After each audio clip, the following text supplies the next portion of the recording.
I thought scarcity was a situation, but now I found out it's a sensation.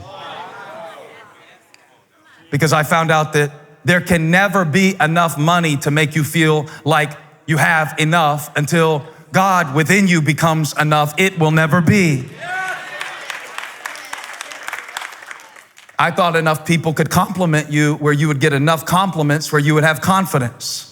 But I found out that if Christ is not the cornerstone of your core concept of yourself and your character, it'll never be enough. But now when he speaks over my life, who I am in him and what I have because of him, there is no shortage in this world that can disconnect me from my supply. You hear what I'm preaching to you? It's enough. And the disciples are going to learn this. And the first thing that the disciples had to do, that we must do if we are to receive what God has promised to us, because God's promises are optional. I thought they were promises. They are. But the promise is always attached to a principle. And you cannot separate the promise from a process that creates it. So he promises peace, but the process of peace is keep your mind stayed on me. He will keep you in perfect peace if you keep your mind stayed on him. You can't fill your head with Facebook and then ask God to cancel out the empty calories of ignorant opinions and provide you with supernatural, celestial, extraterrestrial peace. Peace is produced by a process. And so is provision. And both are in the passage. But the first thing we must do to receive all that God has willed to supply is to do what many of you are doing, especially in the first few rows today. Lean in. Lean in.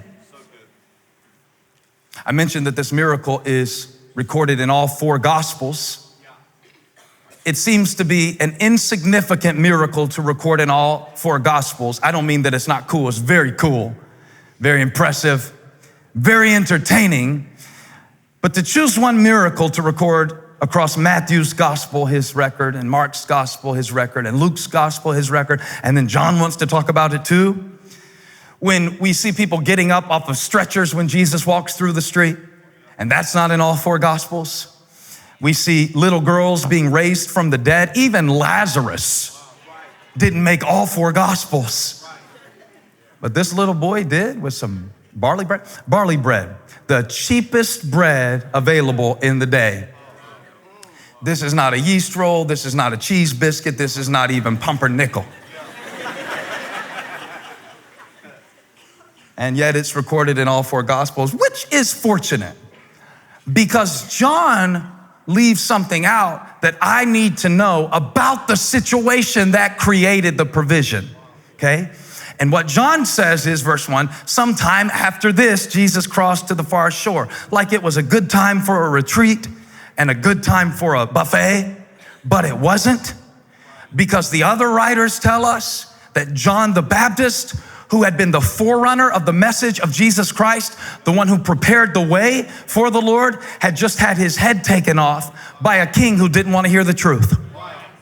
On the heels of this news, in an effort to get away and regroup with the disciples who would have no doubt been confused by this turn of events, Jesus is met by a crowd. Now, every mother of a 3-year-old can relate to the time when you finally get 5 minutes for a shower and hear somebody banging on the door of the shower. This is the situation for Jesus.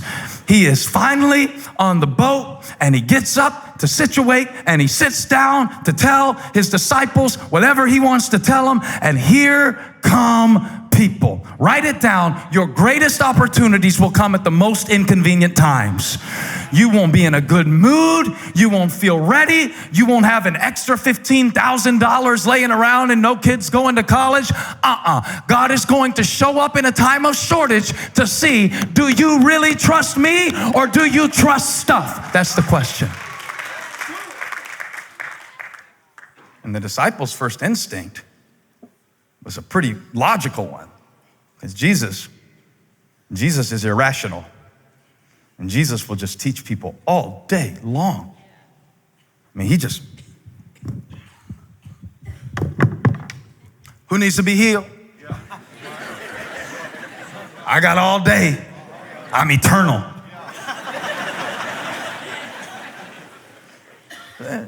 But the disciples, it was like,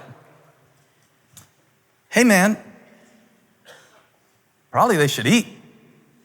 And Matthew records it.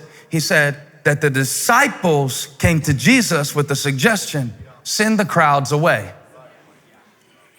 Okay. There is always a temptation to send away the very thing that God sent to supply you with the very thing you prayed for. Remember, they followed him because they wanted to make a difference. Now here comes a chance to make a difference, and they do this because they were operating by this. They were operating by this, not by this. Send them away. If they had sent the crowds away, not only would this miracle not have occurred, but they wouldn't have had lunch. Can I tell you how I know that? Because it was a little boy's lunch that ended up feeding the multitude, not Peter's. Peter didn't pack a sandwich. Why are you pointing that out? Because the very provision was in the inconvenience. You see it? It was what they wanted to go away that was carrying what they needed that they signed up for in the first place. And so, when you come to church, there are certain things that the preacher will say that you will lean into because your neighbor needs to hear that. Because you've been trying to tell your husband, and would you please listen to Pastor Steven? He's saying some important stuff right now, and you lean in to that. Can I tell you the word that you need the most in your life is the one that you resist at first? That one that makes you cross your arms and look at me like you think you're Conor McGregor. That word, that's the one you need to lean into. The one that makes you uncomfortable. The one that makes something inside of you conflict with something else inside of you. That's the tension that produces growth. That's the one. The one that challenges your comfort zone. That's the one. That's the one to lean into. Even if you got to lean in with crossed eyes. Even if you got to lean in with sweaty palms. It is the word that God brings to you that you most fiercely resist at first, that often releases the resource that you need the most. Hey, thanks for watching. Make sure to click the subscribe button on your screen so we can notify you whenever we release new content. Go ahead and subscribe now. I'll see you next time.